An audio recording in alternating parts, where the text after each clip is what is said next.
నమస్తే, welcome to prime time debate. Jaganmohan Reddy అక్రమాస్తుల కేసు మళ్లీ మొదటికొచ్చిందా?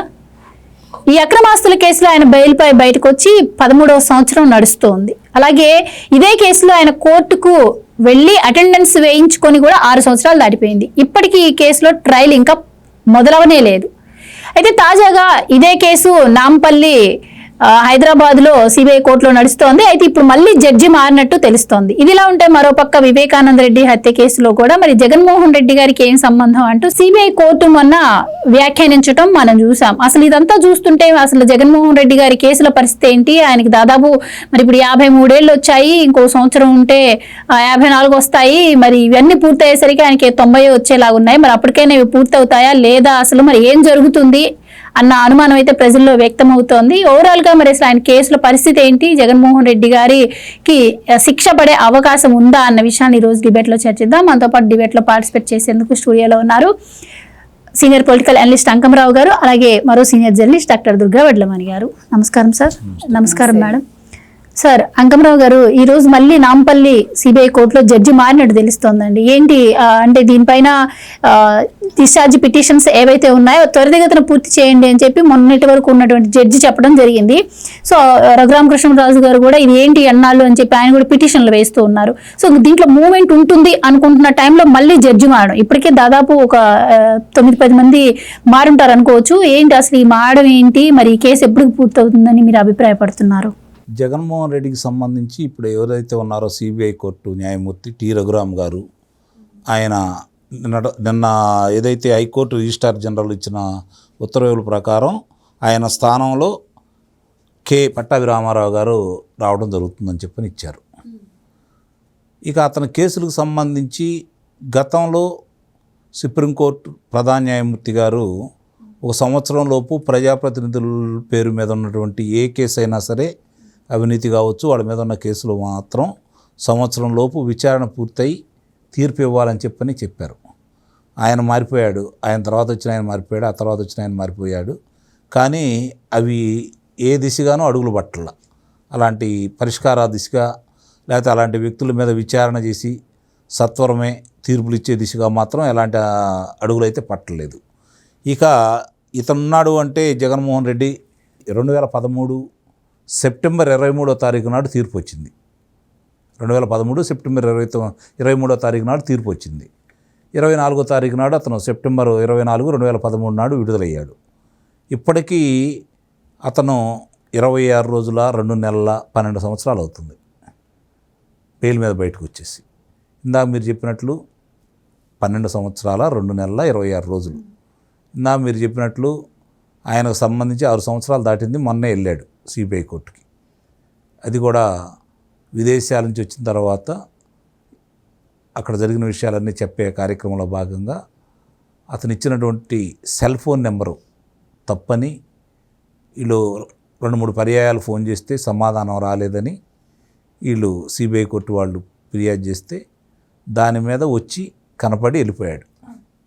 సరే, ఏం తీర్పిచ్చారు ఏంటనేది తర్వాత విషయం. ఇదంతా అంటే ఇక్కడ ఇవన్నీ కనుక మనం చూసుకుంటూ ఉంటే నాకు తెలిసి ప్రపంచవ్యాప్తంగా ఇంతవరకు ఇన్ని సంవత్సరాలు బెయిల్ మీద బయట ఉన్నటువంటి వ్యక్తి లేడు అనేది వాస్తవం.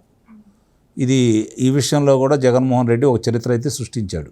తన పేరు మీద ప్రత్యేకంగా ఒకటి లిఖించుకున్నాడు, అందుట్లో అనుమానమే లేదు. ఇక్కడ సిబిఐ వాళ్ళు, ఈడీ వాళ్ళు ఇద్దరు కూడా అతని పేరు మీద, అంటే అతని సంస్థల పేరు మీద ఉన్నటువంటి 43,43,000 కోట్ల రూపాయల అక్రమ సంపాదన సంపాదించాడని చెప్పని అది అటాచ్ చేస్తూ సీజ్ చేశారు వాటిని. మరి మీరు అది అక్రమ సంపాదన అని చెప్పని మీరు నిర్ధారణ అయిన తర్వాత ఇన్ని రోజులు ఎందుకు ఇంత జాప్యం జరుగుతుంది? లేదు, అతను ఏమీ అన్యాయం చేయలేదు, సక్రమమే సంపాదించాడు. అతను చేసిన వ్యాపారాలు ఏంటి? ఏ వ్యాపారంలో ఎంత వచ్చేసినాయి? 10 రూపాయల ముఖ విలువ ఉన్నటువంటి ఒక్క షేర్ని 1,300 రూపాయల కాడికి అతను అమ్ముకునేవాడంటే సహజంగానే ఏదన్నా ఒక షేర్ విలువ ఎట్లా పెరిగిద్ది? ఆ యొక్క సంస్థ యొక్క నిబద్ధతను బట్టి, ఆ సంస్థ చేసే కార్యకలాపాలను బట్టి, ఆ సంస్థకు వచ్చే లాభాలను బట్టి, ఆ సంస్థకు ఉన్నటువంటి పేరు ప్రఖ్యాతులను బట్టి రేపు పొద్దున వాళ్ళు సెబీ వాళ్ళకు చూపించే విధానాన్ని బట్టి వస్తుంది. కానీ ఇతనిది ఎలా వచ్చింది? అతని ఉత్పత్తులు ప్రారంభం కాలేదు, లాభాలు లేవు దాంట్లో. మరి ఏ విధంగా కొన్నారు? ఇవన్నీ సూట్ కేస్ కంపెనీలనే కదా. సూట్ కేస్ కంపెనీలు కాదు, కొన్నవాళ్ళు. అతను పెట్టింది ఇందిరా ప్రియదర్శినికి సంబంధించినటువంటి సాక్షి టీవీ కావచ్చు, లేకపోతే సాక్షి పత్రిక కావచ్చు, భారతీయ సిమెంట్ కావచ్చు, ఇవన్నీ కూడా కళ్ళ ముందు కనపడతానే ఉన్నాయి కదా. మరి ఈ విధంగా ఉన్నప్పుడు, ఇట్లా చేస్తున్నప్పుడు ఇతను ఈ సంపాదన ఎలా సంపాదించాడు? దీని మీద సూట్ కేస్ కంపెనీ అని చెప్పిన స్పష్టంగా వాళ్ళే పొందుపరిచారు కదా. ఏ కంపెనీ నుంచి ఎప్పుడు ఎలా వచ్చింది, ఎన్ని వేల కోట్ల రూపాయలు దారి మళ్ళీని, అలాగే ఏదైతే అతనికి అనుబంధంగా ఉన్నటువంటి వాళ్ళు వాక్పిన్కి సంబంధించిన వాళ్ళు కావచ్చు, లేకపోతే లేపాక్షికి ఇచ్చినటువంటి 8,800 ఎకరాల సంబంధించినటువంటిది కావచ్చు, పరిశ్రమకి ఇచ్చిన, ఇవన్నీ కూడా అక్కడ నుంచి మళ్ళీ ఇతనికి మళ్ళీ అని చెప్పని చాలా సాక్ష్యాధారాలతో సహా సిబిఐ కావచ్చు, ఈడీ కావచ్చు నిర్ధారణ చేసింది. సహజంగానే ఈడీ ఎప్పుడైనా సరే ఒకసారి అది తీసుకుంది అంటే ఒక కేసుని ఆధారాలు లేకుండా ఈడీ అనేది తీసుకోదు. ఈడీ తీసుకున్న కేసులో 95% ఇప్పటివరకు చాలామంది అరెస్ట్ అవుతూనే ఉన్నారు. ఆ దాంట్లోనే ఇతన్ని ఆ రోజు అదుపులో తీసుకున్నారు. 2012 మే 27వ తారీఖు నాడు అదుపులో తీసుకున్నారు. అతను మామూలుగానే బయటకు వచ్చాడు. ఇప్పుడు ప్రతిపక్ష నేత అయ్యాడు, ముఖ్యమంత్రి అయ్యాడు, మళ్ళీ ఇప్పుడు 11 స్థానాలకు పరిమితం అయిపోయాడు. అయినా సరే ఇప్పుడు వరకు ఏదన్నా త్వరితగతిన జరుగుతుంది, విచారణ ప్రారంభమవుతుందన్న సమయంలో న్యాయమూర్తి మారిపోతున్నాడు. ఇతనికే ఎందుకు జరుగుతుంది ఇది? పదే పదే ఎందుకు ఇలా చేస్తున్నారు? నిస్సందేహంగా అతన్ని రక్షించడం కోసం చాలా పెద్ద స్థాయిలో ఉన్నటువంటి రాజకీయ నాయకులు, అధికారంలో ఉన్నవాళ్ళు అతనికి కావాల్సినంత అండదండలు ఇస్తున్నారనే అభిప్రాయం ఈరోజు ప్రజల్లో బలంగా ఉంది. కారణం ఏంటంటే ఒక సామాన్యుడు, ఒక మామూలు వ్యక్తి ఏదైనా చిన్న నేరం చేస్తే అతనికి ఏ విధమైన శిక్షలు వేస్తున్నారో చూస్తూనే ఉన్నాం.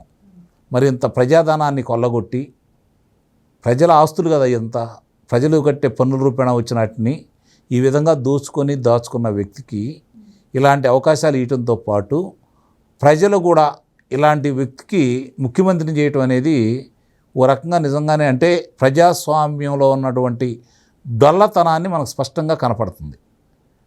ఈరోజు ప్రజల కోసం పనిచేసే నాయకులు తరిగిపోయారనేది వాస్తవం. దోచుకునేవాళ్ళు, హంతకులు, మరి గనులు దోచుకున్నా, ఇసుక దోచుకున్నా, లేకపోతే మద్యాన్ని వ్యాపారాలు చేసుకునే వాళ్ళకి, రౌడీజం చేసే వాళ్ళకి మాత్రమే ఈరోజు పెద్దపీట వేస్తూ చూస్తూనే ఉన్నాం. చాలామంది మీద ఎన్నో అభియోగాలు వస్తూనే ఉన్నాయి. అలాంటి వాళ్ళని ప్రజాప్రతినిధులుగా ఎన్నుకునే అవకాశాన్ని మన రాజ్యాంగం కల్పిస్తుంది అంటే ఇది రాజ్యాంగాన్ని కూడా మార్చాల్సిన పరిస్థితి అయితే నిస్సందేహంగా ఉందని అయితే నేను చెప్తున్నాను. రాజ్యాంగాన్ని కూడా మార్చాలి. కారణం ఏంటంటే చట్టాలు తయారు చేసేది వాళ్ళు. ఇలాంటి వాళ్ళే చట్టసభల్లో ఉన్నప్పుడు వాళ్ళకి అనుకూలంగానే చట్టాలు తయారు చేస్తారు తప్ప ప్రజల అవసరాలకు సంబంధించి అయితే చేయరు కదా. ఈరోజు జగన్మోహన్ రెడ్డిని తీసుకుంటా ఉంటే ఇది విచిత్రంగా అయితే నాకైతే అనిపించట్లేదు. జగన్మోహన్ రెడ్డికి సంబంధించింది ఏ విషయం ఎప్పుడు సిబిఐ వాళ్ళు చూసుకున్నా కూడా అతనికే అనుకూలంగా చేస్తూనే ఉన్నారు. ఇప్పుడు విదేశాలకు వెళ్ళాలి అంటే ఆయన ఎందుకు వెళ్ళాలి విదేశాలకు ఎందుకు వెళ్ళాలి? వాళ్ళ కుమార్తెలు ఎన్నికల్లో ఓటేయడానికి వచ్చారు, వెంటనే విదేశాలకు అనుమతి ఇచ్చారు. మొన్న వెళ్ళాలంటే అనుమతి ఇచ్చారు. అతను ఎదుర్కొన్నటువంటి అభియోగాలు ఏంటి? ఎందుకు అట్లాంటి అవకాశం ఇస్తున్నారు? ఒక ఐఏఎస్, ఐపీఎస్ అధికారిగా సెలెక్ట్ కావాలంటే, ఐఆర్ఎస్ సెలెక్ట్ కావాలి అంటే కుటుంబ నేపథ్యం చూస్తున్నటువంటి మన భారతదేశ రాజ్యాంగం రాజకీయంలో చట్టాలను తయారు చేసే వాళ్ళకి వాళ్ళ కుటుంబ నేపథ్యం, వ్యక్తిగత నేపథ్యం చూడాల్సిన పని లేదా? ఇది ముందుగా ప్రజల్లో చైతన్యం రావాలి, దీనికోసం పోరాడాలి. రాజ్యాంగాన్ని మార్చే విధంగా ప్రజలు పోరాడితే తప్ప ఈ రాజకీయ నాయకులు ఎట్టి పరిస్థితుల్లో కూడా వాళ్ళకు అనుకూలంగానే మార్చుకుంటారు తప్ప ప్రజల కోసం మార్చరు. ఇప్పటికి కూడా ఎవరైనా ఒక రాజకీయ నాయకుడికి 2 సంవత్సరాల శిక్ష పడి అనుభవిస్తే అతనికి ఉన్న పదవి పోతుంది, అతడు రాజకీయాల్లో పోటీ చేయడానికి కూడా అనర్హుడు అని కూడా ఉంది. కాకపోతే ఆ విధంగా శిక్షలు పడకుండా కోర్టులను ఇలా వ్యవస్థలను మేనేజ్ చేస్తున్నారు కదా. అదే కదా, ఇప్పుడు 2 సంవత్సరాలు శిక్ష పడితే 2 సంవత్సరాలు ప్లస్ 6 సంవత్సరాలు పోటీ చేయకూడదు. కానీ అతను శిక్షలే పట్టలేదు కదా రాజకీయ నాయకులకి. శిక్షలు పడ్డప్పుడు కదా మీరు చెప్పేది. శిక్షలు పడకుండా ఈ విధంగా తప్పించుకునేటప్పుడు ఇదే విధంగా కొనసాగుతూ ఉంటే ఈ ప్రజాస్వామ్యానికి ఎంత గొడ్డలి పెట్టు లాంటిదే ఇది. కాబట్టి ప్రజలే దీన్ని ఆలోచించుకోవాలి. ఇలాంటి వ్యక్తులకి చట్టసభలకు పంపించకుండా చూసుకోవాలి. పార్టీలు కాదు ఇక్కడ ముఖ్యం, వ్యక్తుల్ని చూడండి. అలాంటి వ్యక్తులు ఏ పార్టీలో ఉండా ఓడిస్తే అప్పుడు రాజకీయ పార్టీల్లో ఆలోచనలో మార్పు వస్తుంది. ఆ వచ్చిన ప్రజాప్రతినిధులు నిస్సందేహంగా ప్రజలు ఇచ్చిన తీర్పుని గౌరవిస్తారు, ప్రజాస్వామ్యయుతంగా పరిపాలన చేస్తారని అయితే నేను భావిస్తున్నాను. రైట్ మేడం, నిన్న చూసుకుంటే వివేకానంద రెడ్డి గారి హత్య కేసులో కూడా ఇదే విధంగా, అంటే ఆవిడ మొదటి నుంచి పోరాడుతూ ఉంది. కొంతమంది వ్యక్తులపైన అనుమానం ఉంది అని చెప్పి ఆవిడకు అందుబాటులో ఉన్న సాక్ష్యాధారాలను సేకరించి మరీ కోర్టుకి వెళ్తున్నా కూడా చివరికి ఆవిడకి నిరుత్సాహమే ఎదురైంది. దీంట్లో జగన్మోహన్ రెడ్డి గారికి ఏం సంబంధం అన్నట్టు కోర్టు మాట్లాడటం అయితే జరిగింది. సో ఏంటి మరి అక్కడ చూస్తే ఆ పరిస్థితి, ఇక్కడ చూస్తే ఈ పరిస్థితి. ఇంకా జగన్మోహన్ రెడ్డి గారి కేసులు ఇంకా తేలవా? ఇంతే ఒక 30 ఏళ్ళు గడిచింది అంటే ఇప్పటికీ ట్రయల్ మొదలవ్వకపోతే ఇంక 30 ఏళ్ళు ఈజీగా గడిస్తే ఆయనకి 90 సంవత్సరాలు వచ్చేస్తాయి కదా. ఇక ఏంటి, అందుకనైనా జగన్మోహన్ రెడ్డి గారు ఈ ధైర్యంతోనే మళ్ళీ అధికారంలోకి వస్తానని చెప్పి మాట్లాడుతున్నారన్న చర్చ కూడా నడుస్తుంది. ఏం చెప్తారు?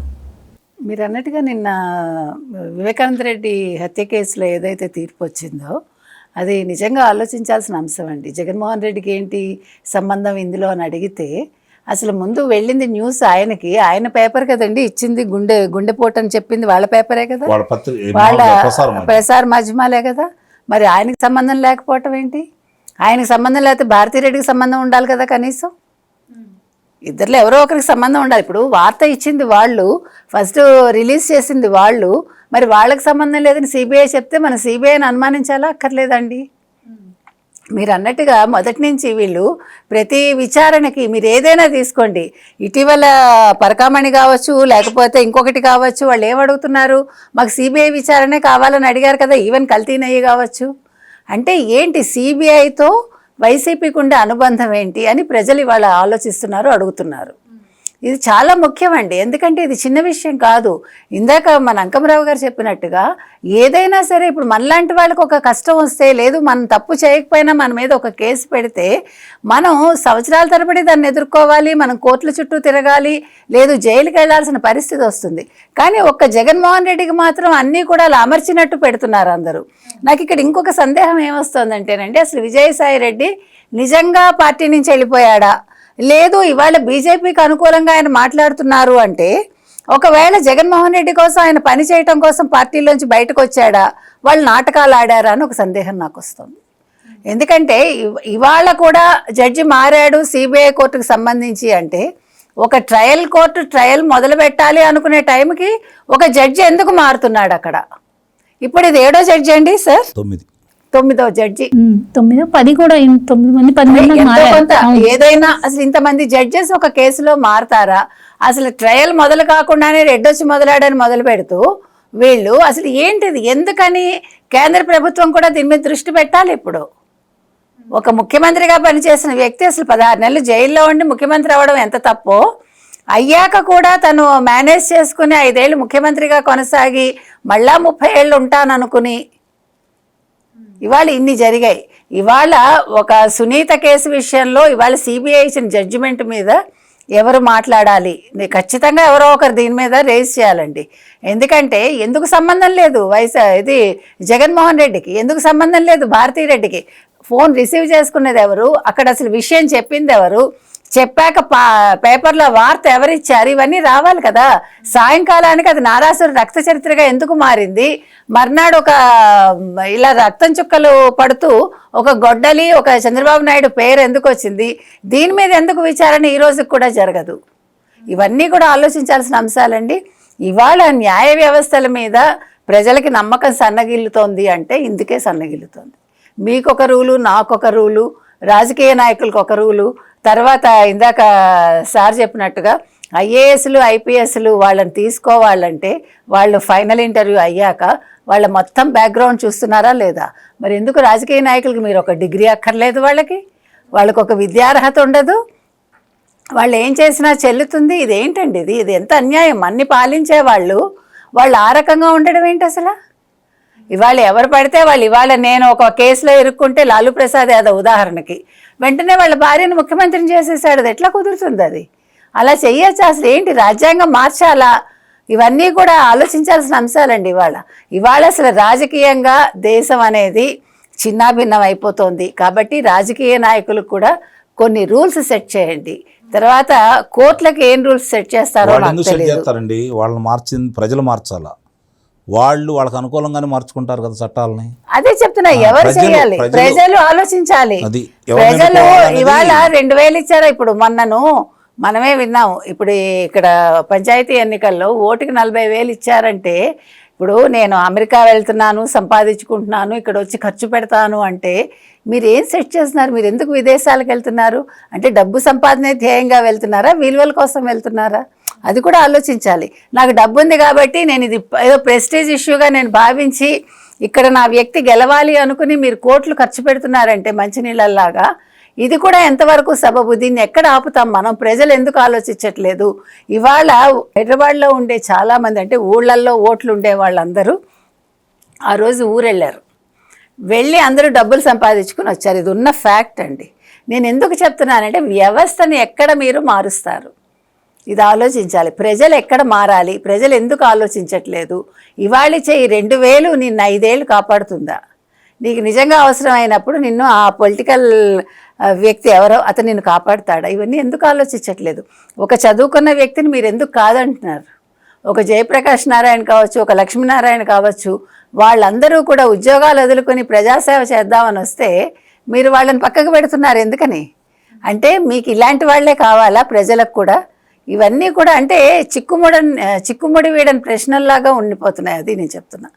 ఏది ఏమైనా ఇవాళ జగన్మోహన్ రెడ్డి విషయంలో లేదంటే సునీత విషయంలో ఇవన్నీ ఆలోచించాలండి. సునీతకి అంటే వాళ్ళ నాన్నగారికి సంబంధించిన కేసు విషయంలో జగన్మోహన్ రెడ్డిని ఖచ్చితంగా విచారించాలి. దానికి మరి ఏ కోర్టులు చెప్తాయి, ఏంటి చెప్తాయో మనకు తెలియదు. సునీత గారు ఎట్లా ముందుకెళ్తారనేది నాకైతే అంటే టెక్నికల్గా నాకు తెలియదు, న్యాయ వ్యవస్థకు సంబంధించి. మొత్తానికి ఇవి మాత్రం ఇంకా ఇది ప్రశ్నలుగానే ఉండిపోతుంది. మీకు గుర్తుంటే రఘురామకృష్ణరాజు గారు కూడా సిబిఐ సరిగ్గా ఎంక్వైరీ చేయట్లేదు అని చెప్పి దానిపైన కూడా ఆయన కోర్టుకి వెళ్ళటం మనం చూసాం. అలాగే ఇప్పుడు వ్యవస్థల మీద నమ్మకం పోయే పరిస్థితి ప్రజలకి వస్తూ ఉంది. అలాగే ఇప్పుడు కేసు భవితవ్యంపై కూడా ఇప్పుడు రాజకీయ వర్గాల్లో ప్రజల్లో ఒక చర్చ నడుస్తోంది. ఏంటి ఇది ఇలాగే కొనసాగితే సామాన్యులకు ఒక న్యాయం, రాజకీయ నాయకులకు ఒక న్యాయమా అని చెప్పి మీరు ఇందాకనే ప్రస్తావించారు. సుప్రీంకోర్టు కూడా ఇలా రాజకీయ నాయకులపైన ఏవైనా కేసులు వస్తే ఫాస్ట్ ట్రాక్ కోర్టులు ఏర్పాటు చేసి త్వరితగతిన ఎంక్వైరీ చేయండి అని చెప్పి కూడా అందని. ఆ దిశగా ఎందుకు ముందుకెళ్ళట్లేదు? ఈ వ్యవస్థలు మరి ఇలాగే వ్యవస్థలు కొనసాగితే మరి ప్రజల పరిస్థితి ఏంటి? మీరేం చెప్తారు? అసలు కేసు భవితవ్యం ఏమయ్యే అవకాశం ఉంటుంది? అధికారంలో ఉన్న వాళ్ళు దీని మీద దృష్టి పెట్టకపోవటం. ఇప్పుడు న్యాయమూర్తి గారు చెప్పారు త్వరితగతిన పూర్తి చేయాలని. దానికి తగ్గట్టు న్యాయస్థానాలను ఏర్పాటు చేయాలి కదా వీళ్ళు. ఆ ఏర్పాటు చేసేది ప్రభుత్వాలే కదా, న్యాయమూర్తులు అయితే చేయలేరుగా. వాళ్ళు అభిప్రాయపడతారు మారుద్దామని చెప్పని. అవకాశం వీళ్ళు ఇవ్వాలి కదా ముందుగా. మరి ఏంటి రాజకీయ కక్ష అంటున్నారు? ఎక్కడ కనిపిస్తుంది ఇక్కడ రాజకీయ కక్ష? ఇప్పుడు ఏదో ఒకటి అంటూ ఉంటారు వాళ్ళు. ఎదుటాల మీద బురద జల్లటం అనేది వాళ్ళకి నైజం అయిపోయింది. ఇక్కడ అతని ఆస్తులకు సంబంధించినదే కాకుండా వివేకానంద రెడ్డి గారి హత్య కనుక మనం తీసుకుంటా ఉంటే, ఇందాక దుర్గా గారు మాట్లాడినట్లు ఇక్కడ జరుగుతున్న విషయాలన్నీ కూడా గంటకి ఎవరెవరితో మాట్లాడారు 3 రోజుల ముందు నుంచి అని చెప్పని రామ్ సింగ్ గారి నేతృత్వంలో సిబిఐ అధికారి సమగ్రంగా విచారించి గూగుల్ టేక్అవుట్ ద్వారా 3 రోజుల ముందు ఆ రోజు ఏం జరిగింది, ఎవరితోటి మాట్లాడింది వివరంగా ఆయన పొందుపరిచారు. ఆ దిశగా వీళ్ళు అసలు ఎందుకు వెళ్ళట్లేదు? రెండోది, అతను జగన్మోహన్ రెడ్డి తీరిగ్గా మామూలుగా ఎక్కడికైనా వెళ్ళాలంటే మొన్న మాచర్ల మాజీ ఎమ్మెల్యే పిన్నెల్లి రామకృష్ణారెడ్డి నెల్లూరు జైల్లో ఉన్నాడు అంటే ఆయన చూడటానికి హెలికాప్టర్లో వెళ్ళాడు. కాకాని గోవర్ధన్ రెడ్డిని, ప్రసన్న కుమార్ రెడ్డిని మాట్లాడాలంటే హెలికాప్టర్లో వెళ్ళాడు. ఏది కావాలన్నా రాప్తాడ్తో సహా హెలికాప్టర్లో వెళ్ళాడు అతను. మరి ఇక్కడికి తండ్రి తర్వాత మామూలుగా తండ్రి ముఖ్యమంత్రి, తండ్రి రాజకీయంగా ఎదగటం కోసం ఆ నియోజకవర్గాన్ని కంచుకోటగా మలిచింది బాబాయ్. ఆయన ప్రజాప్రతినిధిగానే ఉన్నాడు కదా, శాసనసభ్యుడిగా చేశాడు, లోక్సభ సభ్యుడిగా చేశాడు, అలాగే శాసనమండలి సభ్యుడిగా చేశాడు, మంత్రిగా చేశాడు. మరి అలాంటి వ్యక్తి హత్య జరిగిందన్న సంగతి తెలిసిన తర్వాత నీ కుటుంబానికి సంబంధించి నిన్ను ఏలుబట్టుకొని నడిపించినటువంటి వ్యక్తి అతను చనిపోయారని చెప్పి తెలిసిన తర్వాత మిగిలిన వాళ్ళ గురించి ఇంత హడావుడి చేస్తున్న నువ్వు తీరుబడిగా వచ్చినప్పుడే నీ మీద అనుమానం వచ్చింది. రెండోది, కుటుంబ నేపథ్యం అని అందరికీ తెలుస్తుంది. కానీ దాన్ని దారి మళ్లించడం కోసం నారాసుర రక్త చరిత్ర అని చెప్పని కథలు అల్లింది నువ్వు, నీ పత్రిక, నీ ప్రసార మాధ్యమాలు దాన్ని వండి వార్చారు. ఈరోజు దానికి సంబంధించిన అంశాలన్నీ ఒక్కొక్కటి బయటకు వస్తానుంటే అన్ని ఏళ్ళు మీ ఇంటికెళ్ళి చూపిస్తున్నాయి.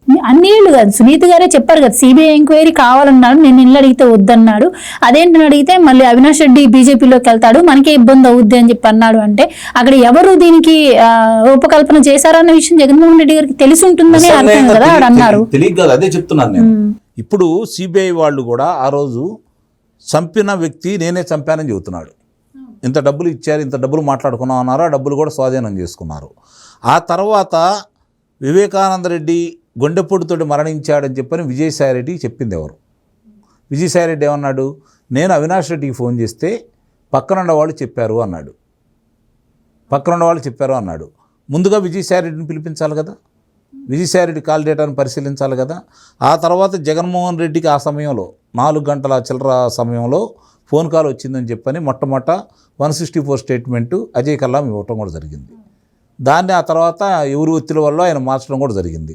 ఇలాంటి విషయాలన్నీ ముందుగా మాట్లాడేసి వాళ్ళందరినీ పిలిపించినప్పుడు కదా ఈరోజు దానికి సంబంధించి ఆ అమ్మాయి పోరాటం చేస్తూ ఉంటే సునీత గారు అవసరం లేదు, కుటుంబంలో ఎవరన్నా చనిపోయినప్పుడు బంధువులు చెప్పడం అనేది సహజం కదా అని చెప్పని సిబిఐ న్యాయస్థానం వాళ్ళు చెప్పారని ఇప్పుడు మనకి వినిపిస్తూ ఉంది.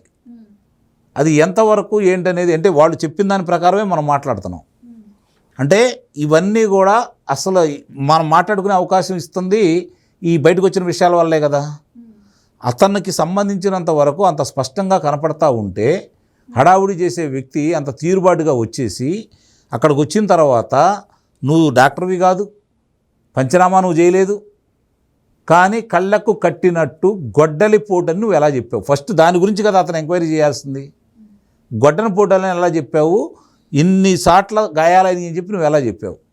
ముందుగా వాళ్ళు వచ్చేసి వాళ్ళ కృష్ణారెడ్డి ఎవరైతే వివేకానంద రెడ్డి గారి పిఏ ఉంటాడో కృష్ణారెడ్డి 6:30 గంటలప్పుడు వచ్చి తలుపులు లోన గడియలేసి ఉన్నాయి, తలుపులు రాలేదంటే వెనకమాల నుంచి వెళ్ళిన తర్వాత రక్తం మడుగులో అతను ఉన్నప్పుడు అతను ఎవరు ముందుగా అతని ఫోన్ నుంచి ఎవరికి సమాచారం ఇచ్చాడు?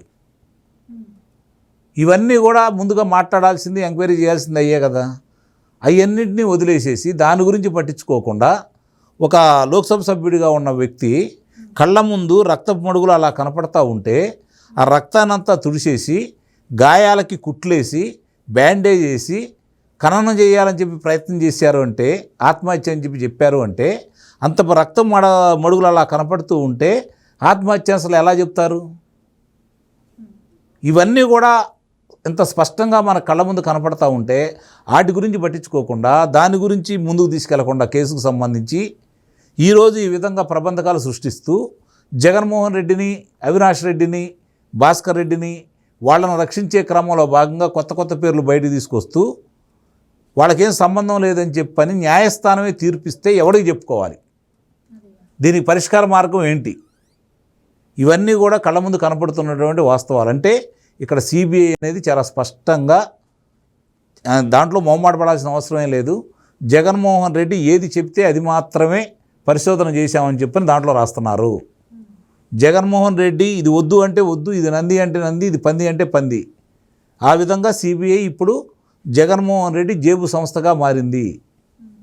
ఇంతవరకు భారతదేశ చరిత్రలో సిబిఐ వాళ్ళు ఒక వ్యక్తిని అరెస్ట్ చేయాలని వస్తే 3 రోజులు ఎదురు చూసి పోలీసులు మాకు సహకరించట్లేదు, ఎస్పీ మాకు సహకరించట్లేదు, ఇక్కడ కనుక మీరు అరెస్ట్ చేస్తే ఇక్కడ గందరగోళం అవుతూ ఉంటుంది, ఈరోజు లా అండ్ ఆర్డర్ మేము కంట్రోల్ చేయలేమని చెప్పని సిబిఐ వాళ్ళకి ఒక ఎస్పీ చెప్తే వెనక్కి తిరిగి వచ్చారు అంటే ఏ స్థాయిలో సిబిఐ పనిచేస్తుందో మనం అర్థం చేసుకోవచ్చు.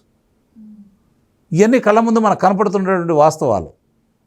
మరి ఇవన్నీ జరుగుతున్నాయని మన కళ్ళ ముందు కనపడిన తర్వాత ఇంకా జగన్మోహన్ రెడ్డికి శిక్ష పడిద్దని కానీ, వివేకానంద రెడ్డి హత్య చేసిన వాళ్ళు ఫలానాళ్ళని నిరూపితం అవుతారని కానీ మనం ఏ విధంగా భావిస్తాం చెప్పండి?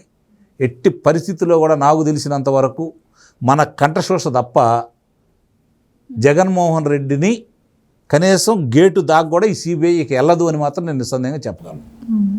మేడం, సార్ అన్నట్టు నిజంగానే ఇవి 13-14 సంవత్సరాలు అవుతుంది, ఇప్పటికీ దీనిపైన మూమెంట్ లేకపోవడం, ఆయన పైన ఆయన్ని అరెస్ట్ చేయకపోవడం ఇవన్నీ జరగడం వల్లే కదా జగన్మోహన్ రెడ్డి గారు ఇంకా ఇంకా ఇంకా నేరాలు చేయడానికి ఇప్పుడు ఇన్ని స్కామ్లు ఆరోపణలు కూడా ఆయన పైన రావడానికి గల కారణం. మరి ఇప్పటికి జడ్జిలు చాలా మంది మారారు. రఘురామ్ గారు మారి మళ్ళీ ఎవరు పట్టాభి రామారావు గారు అని వచ్చారంటున్నారు. మరి ఈయన వచ్చిన తర్వాత అయినా ఈ కేసులో ఏమన్నా డిశ్చార్జ్ పిటిషన్ లో మళ్ళీ ట్రయల్కి వచ్చే అవకాశం ఏమన్నా ఉంటుందంటారా? ఇది ఇలాగే వదిలేస్తే మరిన్ని నేరాలకి స్కాములకి చేయడానికి ఆస్కారం ఇచ్చినట్టు అవుతుంది కదా. అసలు ఇప్పుడు మళ్ళా ఈ రఘురామ్ గారు ఈయన కొనసాగాలి. రామారావు రఘురామారావు అందరూ రాముళ్ళే వస్తున్నట్టున్నారు. ఇంకా పైన రాముడు అనుగ్రహించాలేమో ఈ కేసు విషయంలో ఏమండి. సో నేను అనేది ఏంటంటే ఇప్పుడు అసలు సరే అన్న సిబిఐని మార్చి సిట్ వేయడానికి అవకాశం ఉంటుంది అసలు మామూలుగా అడుగుతున్నా. చేసుకోవచ్చు కదా. ఇప్పుడు దీని మీద ఒక సిట్ వేసేస్తే పోతుంది. ఎందుకంటే సిబిఐ ఇందాక మన సార్ చెప్పినట్టుగా వెళ్ళి అరెస్ట్ చేయలేని సిబిఐ ఎందుకండి? ఇప్పుడు ఒక కేసులో మీరు వెళ్ళి అరెస్ట్ చేయడానికి ఒక వ్యక్తిని ఒక ఎంపీగా ఉంటే ఏమైంది, ఏదైతే ఏమైంది ఒక నిజం చెప్పాలంటే వివేకానంద రెడ్డి గారికి హత్య కేసులో మీరు ఎంక్వైరీ చేయాల్సింది ఏమైనా ఉందంటే చేయాల్సింది అయిపోయింది. మీరేమన్నా జడ్జి గారు చెప్తే మేము చేస్తాం కూడా దాని మీద కొంతవరకే అవకాశం ఇచ్చింది కోర్టు. ఇంతవరకే మీరు చేసుకోవచ్చు, మిగతాదంతా అవసరం లేదన్నట్టు మాట్లాడింది. సిబిఐ అధికారులు ఎంత అలసత్వంగా సమాధానం చెప్పడం అసలు సిబిఐ అనేది ఉందా లేదా, అసలు సిబిఐ అధికారులు ఎవరు అక్కడ ఉన్నది, వాళ్ళు ఎవరికి పనిచేస్తున్నారు. అసలు ఇప్పుడు సునీత గారు నన్ను అడిగితే బెస్ట్ ఏంటంటే మీరు మాకు సిబిఐ ఎంక్వైరీ అక్కర్లేదండి సిట్ వేయించండి అని అడగాలి. ఎందుకంటే ఇవాళ మీకు కల్తీ మద్యం కావచ్చు, లేదు కల్తీ నెయ్యి విషయం కావచ్చు, లేదు పరకామణి కావచ్చు, సిట్ చాలా అద్భుతంగా పనిచేస్తుంది.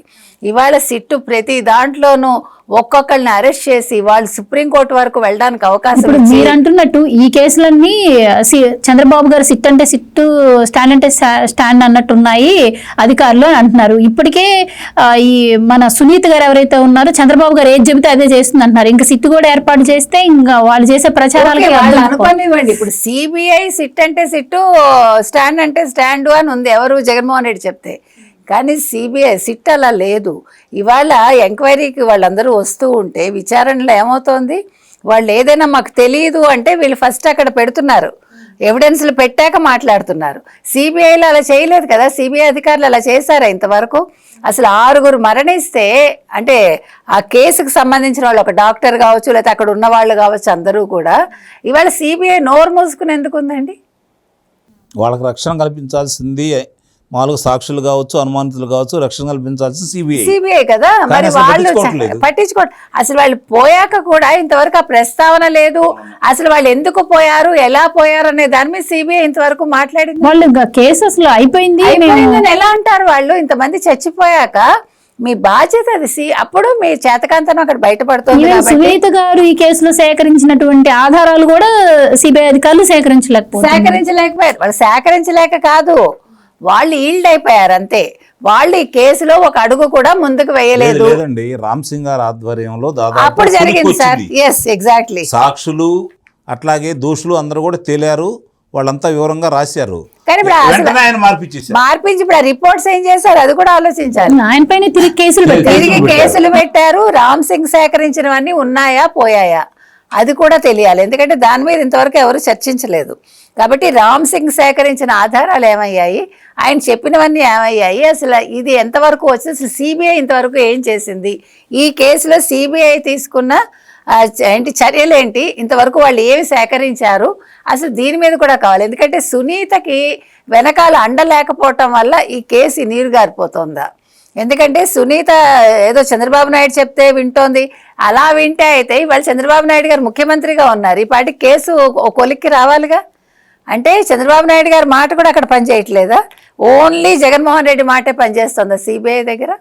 కాబట్టి ఇవాళ కేంద్రం కూడా దృష్టి పెట్టాలండి. ఇప్పుడు నేను అనేది ఏంటంటే, ఇప్పుడు కోర్టులు చెప్తున్నాయి కదా త్వరితగతిని చేయండి అంటే మీరు ప్రత్యేక కోర్టులు పెట్టండి. ఇలాంటి వాటికి ప్రత్యేక కోర్టులు పెట్టి టక్క టక్క టక్క ఎందుకు ఇప్పుడు 3 రోజుల్లో ఈ కేసు పరిష్కరించలేరండి నిజంగా చేయాలనుకుంటే?